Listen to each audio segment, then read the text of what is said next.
si se conecta literalmente el Cordero de Pesaj con Yahushua, se pierde de vista el mensaje o la imagen que nos proyectaron sus discípulos. Es decir, Yahushua no sería sacrificado literalmente por un Cohen Gadol. El Cohen Gadol no sería quien sacrificara a Yahushua, ni Yahushua estaría en el templo, sobre el Mizbeach, el altar. Aunque efectivamente Caifás y Anás fueron Kohanim, Gedolim, que incitaron, procuraron la muerte de Rabbi Joshua, quienes literalmente lo hicieron fueron los romanos. Entonces podemos ver una alusión, un mensaje, un remés en los Kohanim procurando la muerte de Yahushua, pero no lo concretemos en el mundo de la materia, no lo veamos literalmente, porque repito, en este caso, quienes llevaron a cabo la muerte de Rabbi Joshua no fueron los Kohanim, fueron los romanos. Y Joshua no murió en el templo, murió fuera del templo. Por ello, estos comentaristas lo que hacen es tratar de decir que Joshua entonces no comió Pesaj. O sea, toda la evidencia que vimos anteriormente para ellos no es válida. Lo único que es válido es la interpretación que ellos dan de la cita que dimos anteriormente en el libro de Juan 18:28, donde aparentemente Joshua no comió Pesaj. Aquella cena no era la cena de Pesaj. ¿Por qué hacen esto? Porque necesitan, les convienen para coordinar sus comentarios, les conviene que Joshua no haya comido la Pesaj. Era simplemente una cena especial, porque Joshua es la Pesaj, y su muerte fue efectivamente cuando los corderos de Pesaj eran sacrificados, porque él es el cordero de Pesaj, perdiendo así de vista lo que dije anteriormente, que todo es una alusión, no es literal. ¿A qué hora, por ejemplo, a qué hora se sacrificaban los corderos para la noche de Pesaj? No sé si alguno de ustedes lo sabrá. Según Josefo, historiador judío del primer siglo, los corderos de Pesaj eran sacrificados entre las 3 de la tarde y las 5 de la tarde, o en el horario antiguo, entre la hora novena y la hora undécima, entre 3 y 5 de la tarde. Y de hecho la Mishnah en Pesajim confirma esta información, la información de Josefo. Según la Mishnah, los corderos para la noche de Pesaj eran sacrificados después del sacrificio perpetuo, Olat Tamid. Hoy vamos a hablar del sacrificio perpetuo, o en hebreo Olat Tamid. Seguido Olat Tamid comenzaban los sacrificios, es decir, según la Mishnah, a partir de las 3 de la tarde. Aunque dice la Mishnah que en casos especiales se hacía un poco antes, es decir, como a las 2 de la tarde, pero nunca antes de las 2 de la tarde. Así que, teniendo en mente esta información histórica, en que los corderos de Pesaj se sacrificaban más o menos a las 3 de la tarde, entonces estos comentaristas conectan la muerte de Joshua literalmente con el sacrificio del cordero de Pesaj, porque Rabbi Joshua murió precisamente a las 3 de la tarde más o menos, según está informado por sus discípulos. Así que ven claramente ellos la información y dicen, acá está la evidencia literal. Rabbi Joshua murió cuando los corderos en Israel estaban siendo sacrificados, o sea, los corderos para Pesaj. Pero acabamos de ver que hay evidencia contundente.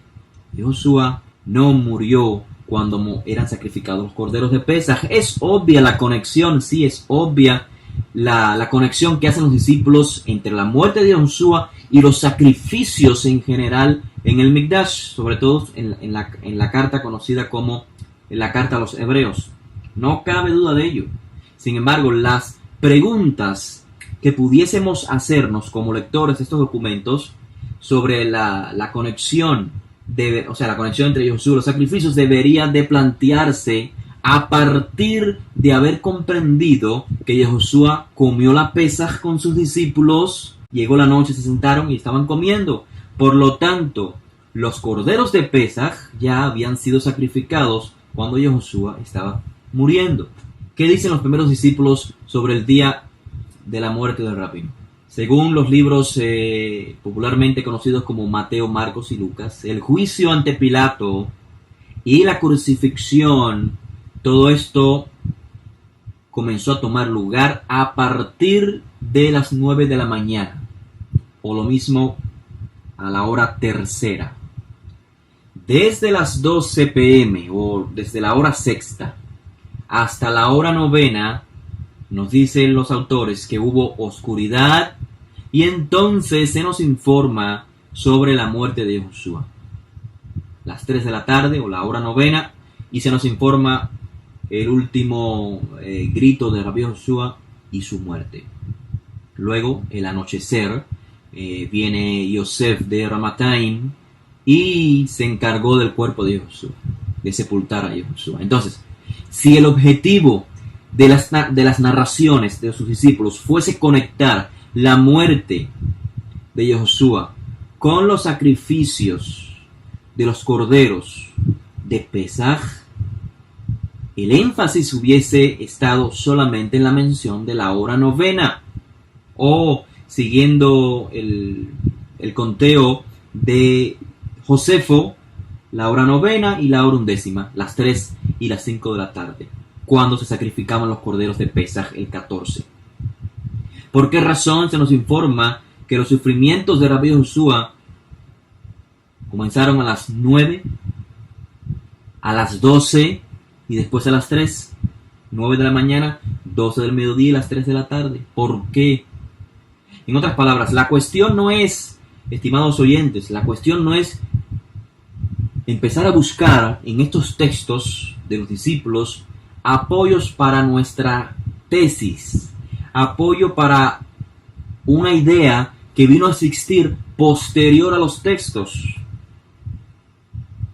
Por ejemplo, el Mesías murió el día y la hora en que se sacrifican los corderos de Pesaj. Esa es una idea que no la encontramos en los escritos de los primeros discípulos. En ninguna sección dice que Mashiach estaba muriendo cuando los corderos de Pesaj estaban siendo sacrificados. Eso no existe.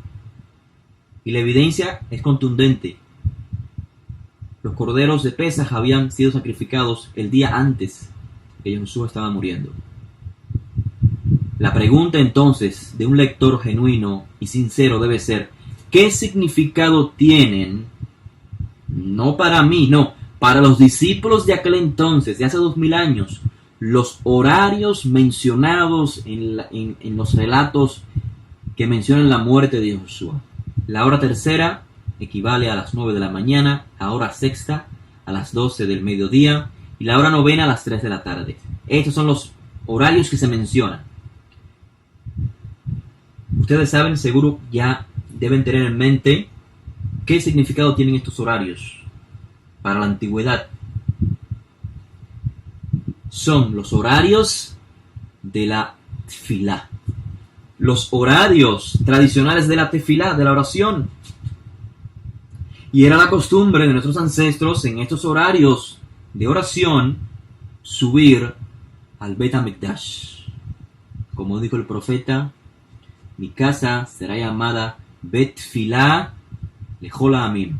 El Bet HaMikdash es concebido en la mente de los profetas, expresando las palabras de Hashem como un Bet Tefilá, el centro de Tefilá, donde las personas van a conectarse con Hashem. Por ende, es lógico concluir hasta aquí, sabiendo que el juicio y la muerte de Josué tomaron lugar el día seguido a Pesaj, en los horarios de la tefilá. El martirio y finalmente la muerte de Rabbi Josué está conectada con los 3 horarios de la tefilá.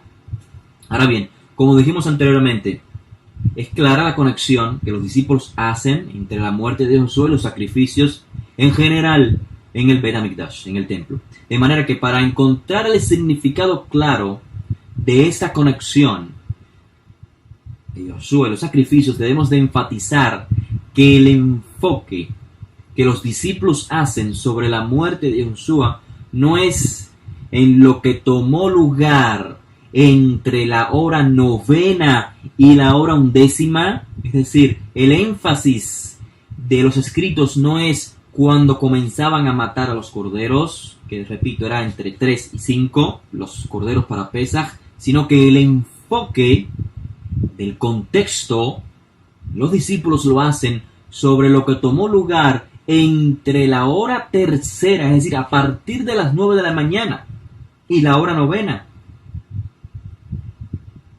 La pregunta que podemos hacernos entonces es mucho más clara. ¿Qué sucedía en el Bet HaMikdash entre la hora tercera y la hora novena? Es decir, entre las 9 de la mañana y las 3 de la tarde. Repito, para que quede claro, los discípulos no hacen hincapié en lo que pasó únicamente a las 3 de la tarde, cuando en el día anterior, en el 14 de Aviv, se comenzaban a sacrificar los corderos. De manera que para la noche del 14 de Aviv, entre el 14 y el 15, pudieran estar todos los Bené Israel comiendo el cordero en Pesaj. Sino que el énfasis alrededor de la muerte de Rabbi Joshua comienza desde la hora tercera, es decir, a las 9 de la mañana, y finaliza a las 3 de la tarde. ¿Por qué a las 9 de la mañana? Si los sacrificios del cordero de Pesaj no tomaban lugar a las 9 de la mañana, hay algo más que muchos comentaristas no logran comprender en el afán de ver todas las alusiones literales, pierden de vista el objetivo y justifican entonces sus posiciones, sus opiniones. Entonces, ¿qué es lo que tomaba lugar? ¿Qué sucedía en el Bet HaMikdash entre las 9 y las 3? ¿Qué sacrificios tomaban lugar? Si lo sabemos, sabremos entonces cuál es la conexión entre la muerte de Rabbi Joshua y los sacrificios entre las 9 y las 3, los sacrificios que se conectaban con las tefilot. La respuesta es muy clara y sé que muchos de ustedes ya la saben. El sacrificio diario. Olá Tamid. Olá Tamid era 2 veces al día. Diariamente se ofrecía Olá Tamid. Se traduce de diferentes maneras: el holocausto diario, el sacrificio continuo, etc. Uno tomaba lugar a las 9 de la mañana, es decir, a la hora tercera, y el otro a las 3 de la tarde, es decir, a la hora novena. Para aquellos que quieran anotar, porque creo que esto no está en sus notas, la información sobre el Olá Tamid, el sacrificio constante o diario, se encuentra en Levíticos 22-27 y se desarrolla un poco más en Éxodos 29-38 y en Números 28 del 3 en adelante. Así que en conclusión, la muerte del Mashiach, Rabbi Joshua, está ejemplificada en los sacrificios diarios, los sacrificios que tomaron lugar en el Bet HaMikdash mientras él moría. Fueron los 2 sacrificios de Olá Tamid, el 15 de Aviv. Ahora vamos a ver este planteamiento que les acabo de hacer en la tradición de Israel. Por supuesto, hago énfasis en la tradición de Israel. Cuando digo tradición de Israel, también incluyo los escritos de los primeros discípulos. Es decir, no solamente los discípulos conectaron la muerte del Tzadik con Pesaj, sino que también lo hicieron otros movimientos dentro de Israel. En Levítico 22-27 dice el texto así. Lo pueden ver en sus notas. Cuando nazca un ternero, un cordero o un cabrito, quedará 7 días con su madre, y desde el 8º día en adelante será aceptable como sacrificio de ofrenda encendida al Eterno. El Targum, identificado como Neófiti, que data según los expertos entre el 1er y el 4º siglo de la era común, recuerden, traducción interpretativa, se explica que los 3 animales mencionados aquí hacen una referencia a los eventos que ocurrieron en la vida de los 3 patriarcas. En el texto se menciona el ternero, el cabrito y el cordero. Ya sé que ustedes pueden divisar, sin yo mencionarles nada, quién es cada quien. El shor o el ternero, según el Targum Neófiti, se asocia con el becerro que Abraham preparó para los 3 invitados. Recuerden que los términos en hebreo para los animales sucede igual que en español. Es el mismo animal, simplemente que en base a la edad del animal se le define con diferentes nombres. Tengan esto presente. La referencia entonces del shor o el ternero, como dije, hace una referencia a lo que está escrito en Génesis 18:7. Cuando Abraham recibe a los invitados, a los 3 malajim, Abraham ordena a que preparen un becerro. El cabrito mencionado en Levíticos 22, se asocia con los cabritos que usó Jacob para engañar a su padre Isaac con el objetivo de recibir la verajá del primogénito, registrado en Génesis 27:9. Finalmente, Kesef, el cordero, se asocia con la atadura de Isaac. La alusión es obvia, Génesis 22:7, la atadura de Isaac. Voy a leer ahora creo que están sus notas. La página 8 de sus notas. Les transmití el Targum Neofiti, el texto arameo y una traducción lo mejor posible al español. Como siempre, les he colocado en colores acá, rojo y azul, las palabras claves que nos ayudarán a comprender el texto. Dice así, el Targum Neofiti, Vaikra 22:27. Repito, es una traducción interpretativa. Inmediatamente, es decir, después que Abraham proveyó la comida para sus visitantes, le fue anunciado que Sara daría a luz a Isaac. Después de esto, es decir, después del nacimiento de Isaac, el cordero fue elegido para traer a la memoria el mérito del hombre especial. En arameo, Sejutá de Gabra y Ejida. ¿Recuerdan cuál es el término acá que nos llama la atención? Sejutá, por supuesto, el mérito del varón Yahid. Acá, por supuesto, en arameo, Yehidá. La conexión es muy clara con Génesis 22, donde Hashem le dice a Abraham: toma a tu hijo, al Yahid, al favorito. Acá he traducido especial.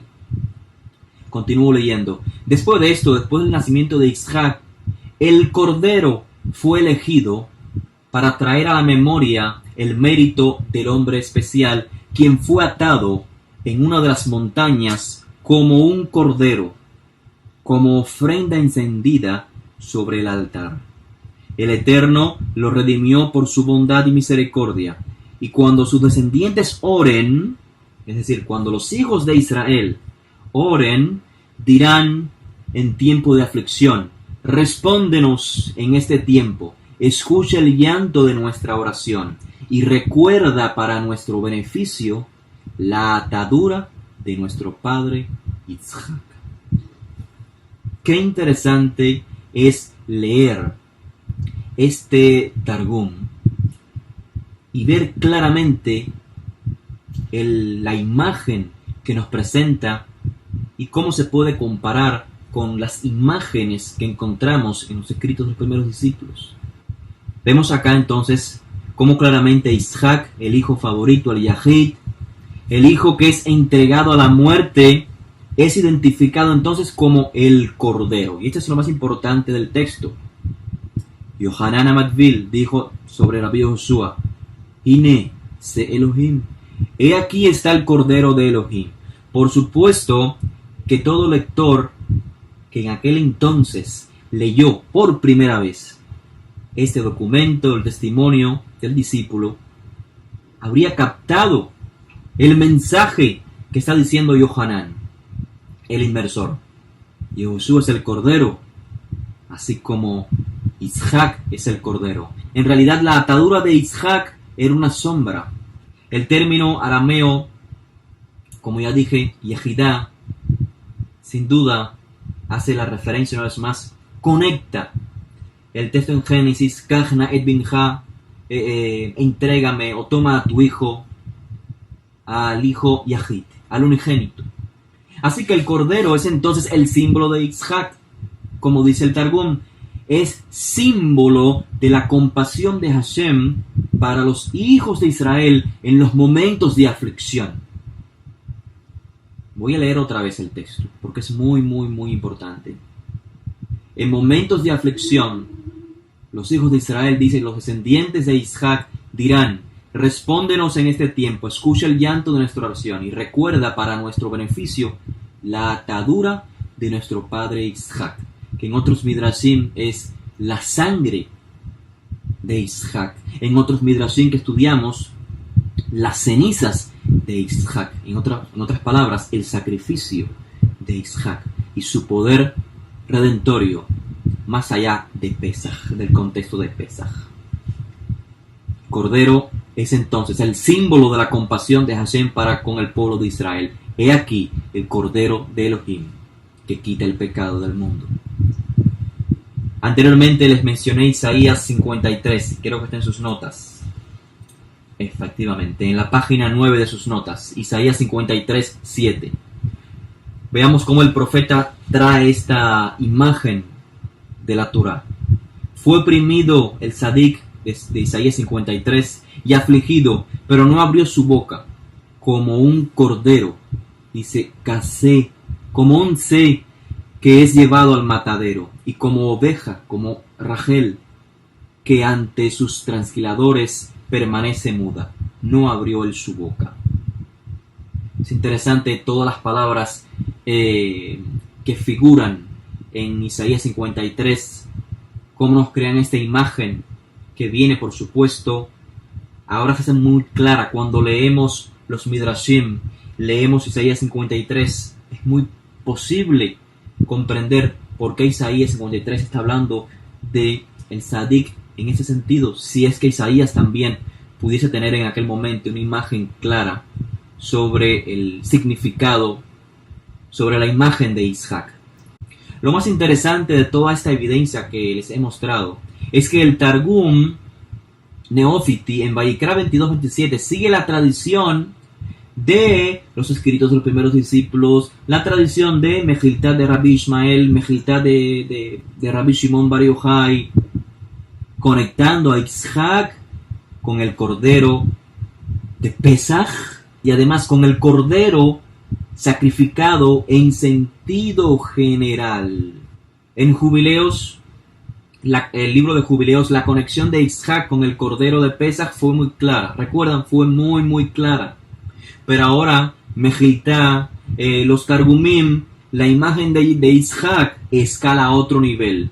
Ahora es generalizada. Isaac representa no solamente el cordero de Pesaj, sino todos los corderos que Israel debe ofrecer en el altar.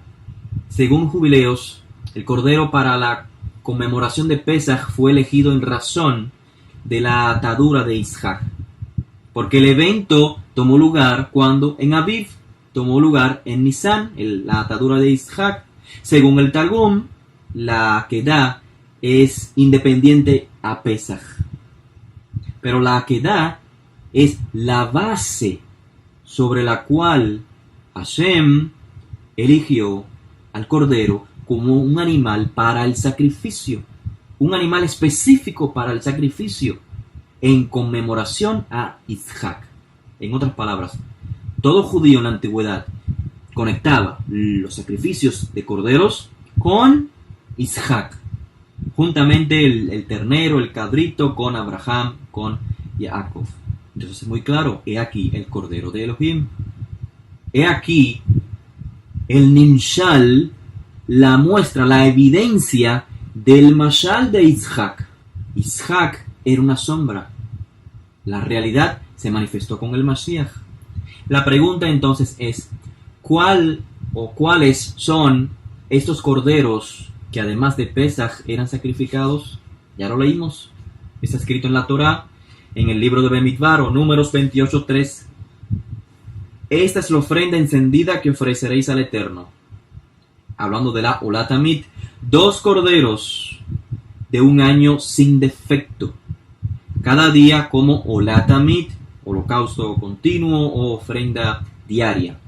Ofrecerás un cordero por la mañana y ofrecerás el otro cordero por la tarde. Lo que acabamos de evidenciar, la conexión que hacen los discípulos el día en que Rabbi Joshua muere con el Olá Tamid, los dos corderos que son sacrificados, uno en la mañana y uno en la tarde.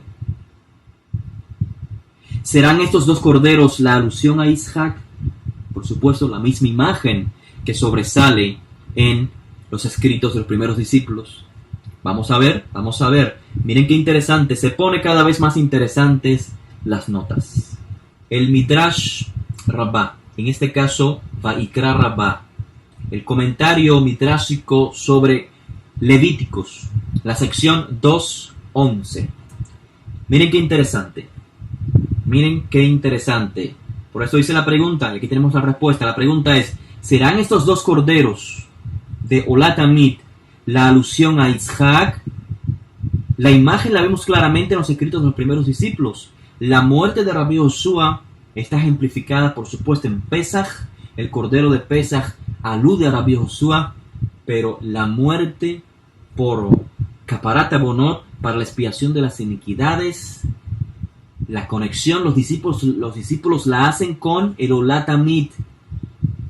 Cuando muere Rabbi Joshua, su martirio, su muerte es precisamente conectada con Olá Tamid.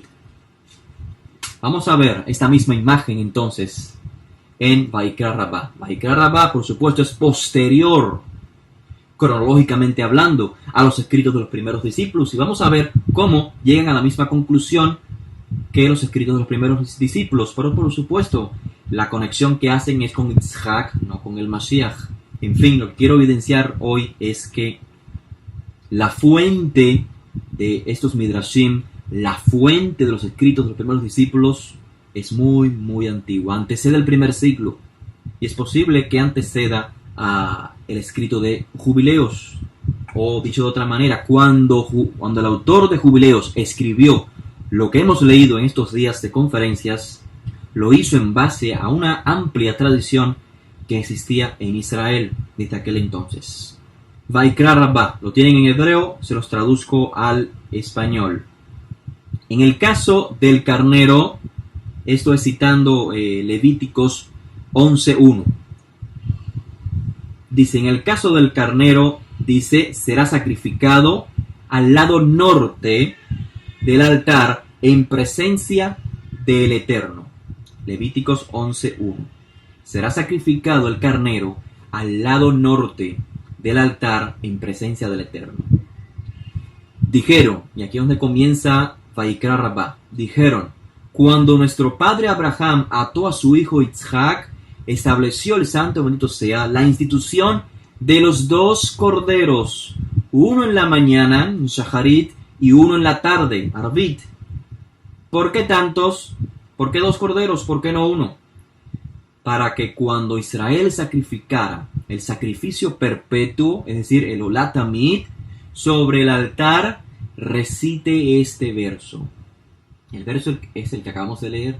Será sacrificado al lado norte del altar en presencia del Eterno. Y el santo bendito sea, recuerde la atadura de Isaac. Segundo párrafo de Vaikra Rabbah 2:11. Pongo a cielo y tierra como testigo en mi contra, cualquiera que sea gentil, israelita, hombre, mujer, siervo, sierva, que lea este verso, será sacrificado al norte del altar delante del Eterno, el santo bendito sea, recordará o recuerda la atadura de Isaac, como está escrito al lado norte del altar en presencia del Eterno. Es clara la evidencia como la Akedah vino a ser vista como la fuente de los dos corderos del sacrificio perpetuo, Olá Tamid. Pero el efecto del sacrificio dependía de una declaración, al lado norte del altar en presencia del Eterno. Este es el énfasis que hace el autor de Vaikra Rabbah. Tiene que declarar al lado norte del altar en presencia del Eterno. ¿Por qué? En hebreo, acá lo que dice el texto, al lado norte es Safoná. Safoná lifne Adonai. Al lado norte en presencia de Adonai. Safoná lifne Adonai. El mensaje para poder comprender lo que el texto de Vaikra Rabá está revelando se encuentra obviamente en el texto hebreo. Y es por ello que se lo he puesto en color rojo. La raíz del norte, Safoná, en hebreo, es la Sadik, la Fei y la Nun. Esta raíz se aplica también para el término escondido. Realmente está en dependencia de cómo vocalicemos esta raíz. Safoná, o sea, al lado norte, puede leerse también como Sefuná. Sefuná significa escondido. Pero, por supuesto, la letra Hei al final nos habla del término en femenino. ¿Qué es lo que está escondido? Ya no es lo que está al norte, ya no es el sacrificio que debe hacerse al norte, sino es qué es lo que se esconde en el sacrificio tamit. ¿Qué es femenino? La Akedah. Akedah Sefuná. La Akedah está escondida lifne Adonai, en la presencia de Adonai. El evento histórico de la Akedah de Isaac, el sacrificio de Isaac, se encuentra Sefuná lifne Adonai. Escondida en la presencia de Adonai, la memoria de Hashem. La primera parte de este Midrash, Vaikra Rabá, insinúa que el beneficio de la Akedah puede atraerse a la presencia del Eterno o de la presencia del Eterno cuando se traen los dos corderos de la ofrenda Tamid y se declara este dicho. En otras palabras, la ofrenda Tamid, cada vez que se hace, es trayendo a la memoria el sacrificio de Isaac. La segunda parte de Vaikra Rabá, que acabamos de leer, va aún más lejos, porque dice que cualquier persona, sea israelita, gentil, mujer, varón, siervo, sierva, que lea dicho texto, ya sabemos el significado del texto. No solamente el sacrificio debe ser al norte ante Adonai, sino traer lo que se encuentra Sefuná lifne Adonai, la Akedah, la atadura de Isaac que se encuentra Sefuná, escondida en la memoria de Hashem. Toda persona que lea este texto hace que Hashem recuerde para él el beneficio de la atadura de Isaac. Muy interesante todo lo que se puede desprender de esta sección que acabamos de leer de Vaikra Rabá. Otra observación interesante es que el primer párrafo que acabamos de leer está conectado con los sacrificios, ¿cierto? Dijo que el Olatamid, estos sacrificios matutí, el que era a las 9 de la mañana y a las 3 de la tarde, están conectados con la Akedah de Isaac. La conexión es clara, los sacrificios. Pero la segunda sección de Vaikra Rabá no está conectado con los sacrificios. Está conectado con la oración. Toda persona, sea israelita, gentil, varón, mujer, siervo, sierva, puede traer lo que está escondido en la presencia de Adonai, la atadura de Isaac, el poder redentorio que existe en la atadura de Isaac. Obviamente, el contexto acá de Vaikra Rabá es en tiempos posteriores al 70, cuando el templo se había destruido, y debido a que los sacrificios estaban conectados con la oración, se hizo énfasis en la oración. Para concluir, veamos más evidencia cómo el punto de enfoque no es solo el decreto del Padre, es decir, mi hijo ha de ser sacrificado, sino la autoentrega del Hijo.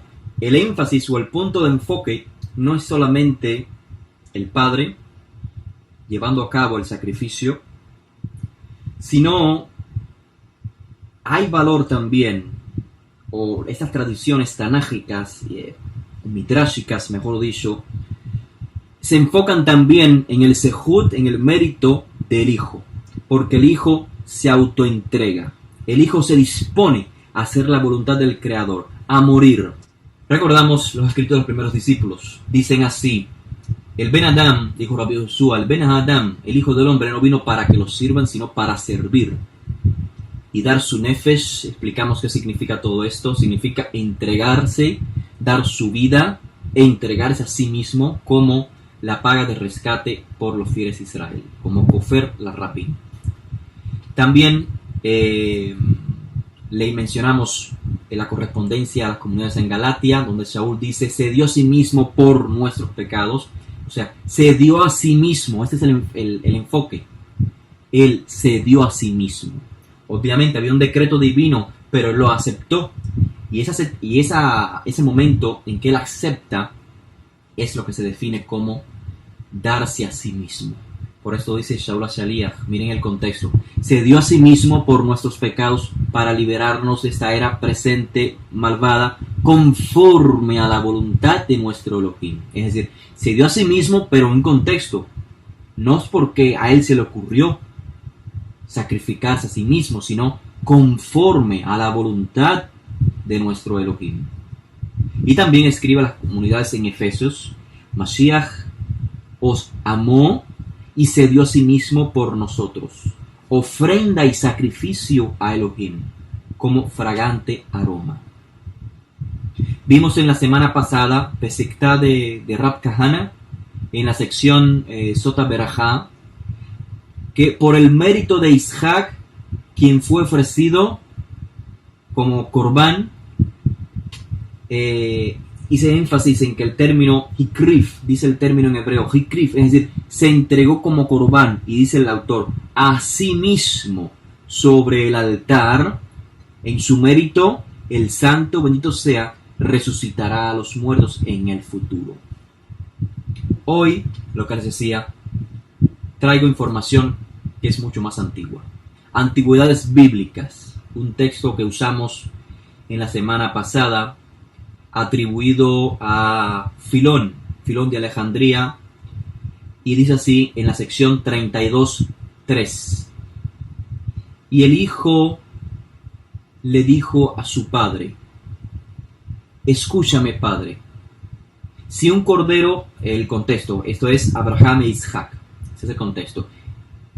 El hijo le dijo a su padre: escúchame, padre, si un cordero del rebaño es aceptado para una ofrenda al Eterno y es olor grato, y si por la maldad de los hombres ovejas son designadas al sacrificio, pero el hombre es designado para heredar el mundo, ¿cómo tú me dices ahora a mí, ven a heredar una vida segura? Lo que quiere decir acá el autor es que Abraham estaba insinuando a Isaac que huyera del momento del sacrificio.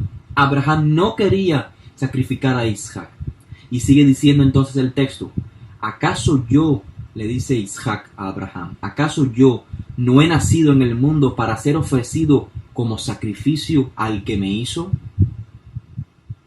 Ahora será mi bendición más allá de todos los hombres, porque no habrá otra cosa semejante, y en mí se instruirán las generaciones, y por mí los pueblos comprenderán que el Eterno ha hecho el alma o la vida de un hombre digna de ser un sacrificio. No sé cuántos de ustedes pueden ver acá una imagen que es tal y cual la imagen en los escritos de los primeros discípulos en referencia al Mashiach. El mensaje es muy claro. En lugar de Isaac reducirse al estatus de un animal en manos de Abraham, eso es lo que dice en primera instancia el texto, Isaac está percibiendo una realidad mayor. Isaac está percibiendo que el hecho de que él acepte el sacrificio es un honor, pero es un honor único. Será la exaltación en lugar de su humillación. ¿Cuántos de ustedes que han leído los escritos de los primeros discípulos no les vienen ahora a la memoria las palabras de Rabbi Joshua, sobre todo las escritas en el libro del testimonio del discípulo. La exaltación de Rabbi Joshua, según el autor del testimonio del discípulo, la exaltación de Rabbi Joshua es su muerte. Y lo leímos en conferencias previas, como también está aludido esto en el libro de Jubileos, en referencia a Abel. Su muerte fue su exaltación. Exactamente la misma imagen que se refleja acá en antigüedades bíblicas, que de hecho, no está de más decirlo, data, según los especialistas, aproximadamente un año antes de la era común. Bien, la otra sección es antigüedades bíblicas, otra vez sección 42 y 3. Antigüedades bíblicas, inclusive nos informa el nombre tradicional de la hija de Jefté, cuyo nombre no aparece en el texto del Tanaj. Dice así el texto: y Seilá, su hija, le dijo: ¿y quién es el que puede entristecerse en su muerte cuando ven las personas entregadas? ¿No recuerdas lo que era en los días de nuestros padres, lo que ocurría en aquel entonces, cuando el padre preparó su hijo para el sacrificio y él no lo contradijo? Es decir, el hijo no contradijo al padre, sino que accedió regocijándose. Y el que se ofrecía estaba listo, y el que ofrecía se alegró. Es decir, Abraham se alegró cuando vio la aceptación con gozo que tuvo Isaac sobre su sacrificio. Y el que se ofrecía estaba listo, y el que ofrecía se alegró. Ahora, por lo tanto, no se anule nada de lo que has prometido, pero concédeme una oración o una petición. Te pido antes de morir una pequeña cosa. Te ruego que antes de dar mi vida pueda ir a las montañas y pasear entre las colinas y caminar entre las rocas, yo y las vírgenes que son mis compañeras, y derramar mis lágrimas allí y expresar mi aflicción de mi juventud. Esto es exactamente lo que dice el texto del Tanaj. Ahora vamos a ver la interpretación que le da Antigüedades Bíblicas. ¿Por qué es que va a llorar? ¿Por qué se va a lamentar Seilá, la hija de Jefté? Según este Midrash. Y los árboles del campo llorarán por mí, y las bestias del campo se lamentarán por mí. Pues no estoy triste por morir, ni me entristece que entregue mi vida o mi alma, sino que temo que mi padre no pueda cumplir su voto. Temo que si no me ofrezco voluntariamente como sacrificio, mi muerte no será aceptada, y voy a perder mi vida en vano. Estas cosas les diré a los montes, y después volveré. Y su padre le dijo: ve. El mensaje sigue siendo muy claro. Isaac, o sea, la imagen, tomemos la imagen, salgamos de lo literal. El mensaje es un padre entregando a su hijo, a su hija predilecta. Recuerden que Isaac es llamado Yahid. Recuerden que Seilá es llamada Yehidá. Hijos unigénitos en el sentido de ser especiales, aunque literalmente de la hija de Jefté se nos dice en el texto de la Torá que era efectivamente la única hija. Pero, una vez más, no nos quedemos en el texto, en lo literal. Entendamos que hay una imagen que se extrae de los textos de la Torá y pasa por todo el resto de los libros del Tanaj.